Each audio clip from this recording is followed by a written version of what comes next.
नमस्कार। काबुल एयरपोर्ट पे जो सीरियल बम ब्लास्ट हुआ है उसमें तकरीबन 200 लोग मारे गए हैं और 13 अमेरिकी सोल्जर्स मरे हैं। ठीक ना यार, एक बात बताइए, जहाँ पे अमेरिकी सोल्जर्स डिप्लॉय हों वहाँ पे सीरियल बम ब्लास्ट करने की किसी की हिम्मत है क्या? वो भी पाकिस्तान के ISI की। इतना हिम्मत कहाँ से आ गई?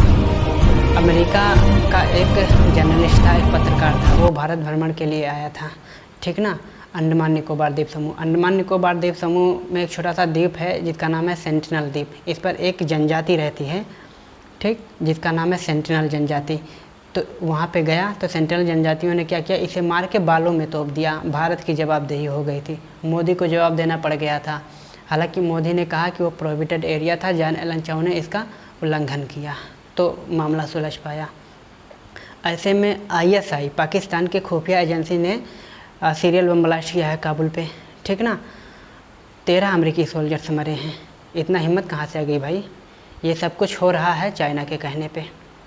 क्या? चाइना के कहने पे, क्योंकि चाइना जानता है अगर ये पाकिस्तान के ISI की मदद से, जो कि एक आतंकी संगठन है, दुनिया जानती है, ये पाकिस्तान का खुफिया एजेंसी है, की मदद से अगर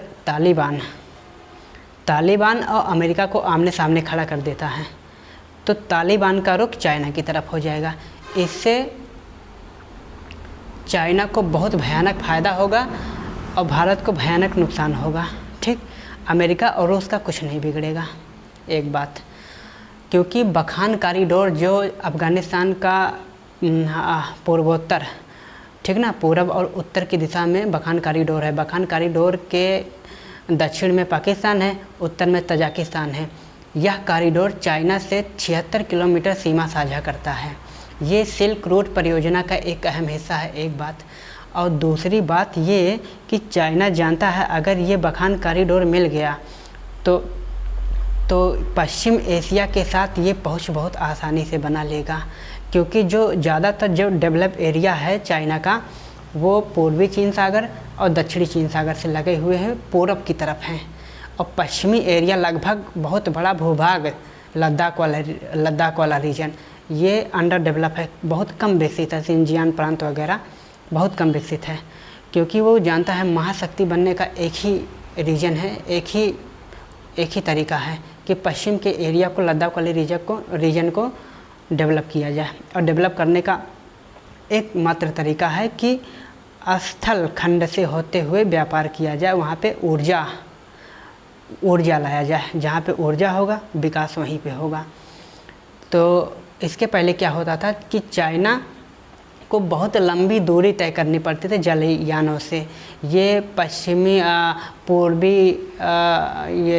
पूर्वी चीन सागर, फिर दक्षिणी चीन सागर से होते हुए तमाम देशों के बीच से होते हुए इधर मलाया प्रायद्वीप, मलेशिया का मलाया प्रायद्वीप और इंडोनेशिया का सुमात्रा द्वीप के मध्य मलक्का जलसन से होते हुए, हिंद महासागर से होते हुए, स्वेज नहर से होते हुए काफ़ी लंबी दूरी तय करना पड़ता है। इससे बहुत ज़्यादा ये खर्चा आता था, इसीलिए ये अच्छा नियम लगाया है। ठीक ना, ठीक चल रहा है बहुत शांति से और ठीक चल रहा है। भारत को यहाँ समझना चाहिए, भारत का नुकसान होगा भयानक तरीके से, क्योंकि भारत ने 260 अरब रुपए का निवेश किया है वहाँ पे, सलमा डैम पे, भवन, सड़क, इंफ्रास्ट्रक्चर, स्कूल वगैरह पे, क्योंकि अफ़गानिस्तान की क्षमता को विकसित करने के लिए। इसके पहले तालिबान के पहले, ठीक ना, अब तालिबान काबुल पे काबिज हो गई।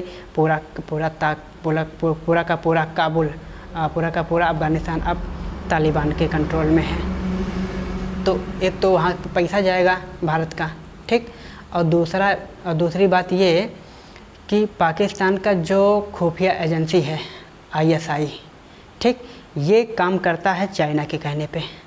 और तालिबान एक आतंकी संगठन है, ये काम करता है ISI के कहने पे। ठीक ना, तो चाइना परदादा हुआ कि नहीं? चाइना परदादा हुआ। अब ये दोनों का एक कंस्पायरेसी बनेगा, एक षड्यंत्र बनेगा पाकिस्तान के मुद्दे पे। ठीक ना, अब पाकिस्तान के लिए इस पे जम्मू कश्मीर के मुद्दे पे, ठीक ना। अब जम्मू कश्मीर का मामला थोड़ा सा जटिल होगा आगे, अगर भारत ने कोई ठोस कदम नहीं उठाया मतलब कोई कूटनीति चाल नहीं चला तो ठीक।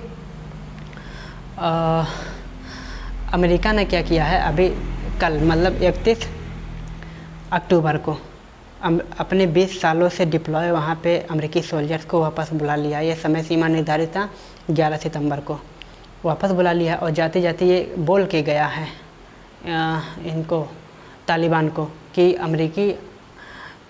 अमेरिकी सैनिक तैनात रहेंगे अफ़गानिस्तान के नागरिकों को सुरक्षा के लिए, एक बात। और दूसरी बात ये कि वहाँ पे अपना एम्बेसी ठीक ना दूतावास बंद करके कतर की राजधानी दोहा में खोल रहा है ये अमेरिका ठीक ना। कतर की राजधानी दोहा में खोल रहा है और यहाँ पे बंद कर दिया है, ये अफ़गानिस्तान में बंद कर दिया है। अफ़गानिस्तान के प्रवक्ता जलीउल्लाह मुजाहिद ने कहा कि अमेरिका को अपना राजनयिक संबंध बरकरार रखना चाहिए। अमेरिका ने कहा है कि पहले वो अंतर्राष्ट्रीय स्तर पे अपनी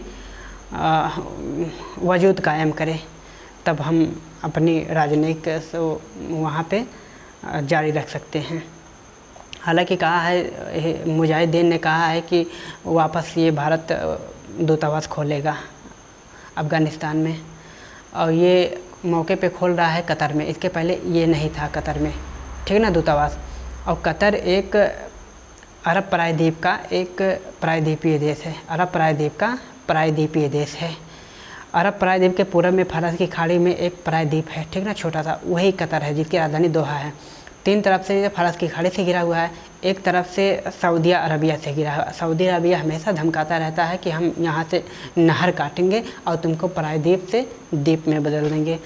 बेचारा कतर का था बाबू ये जोड़े आप माफ़ करना जो भी गलती हो।